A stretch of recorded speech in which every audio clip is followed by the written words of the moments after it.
New Lands, by Charles Hoyfort, Part 1, Chapter 3G.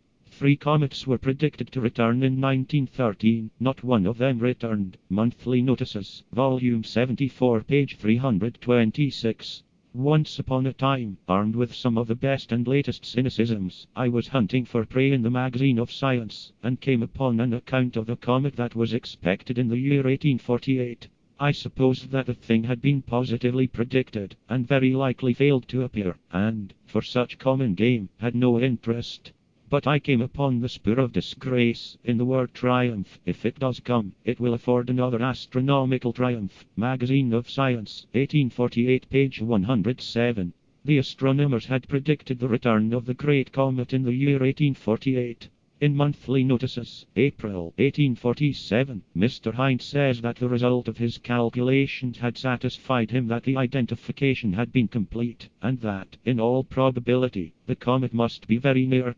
Accepting Professor Madler's determinations, he predicted that the comet would return to position nearest the Sun about the end of February 1848. No comet.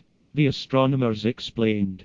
I don't know what the mind of an astronomer looks like, but I think of a fizzle with excuses revolving around it. A writer in the American Journal of Science, Series 2, Volume 9, page 442, explains excellently. It seems that, when the comet failed to return, Mr. Barber, at Etwell, again went over the calculations. He found that, between the years 1556 and 1592, the familiar attractions of Jupiter and Saturn had diminished the comet's period by 263 days, but that something else had wrought an effect that he set down positively at 751 days, with a resulting retardation of 488 days. This is magic that would petrify, with chagrin, the arteries of the hemorrhagicalest statue that ever convinced the faithful, reaching back through 3 centuries of interactions, which, without divine insight, are unimaginable when occurring in 3 seconds.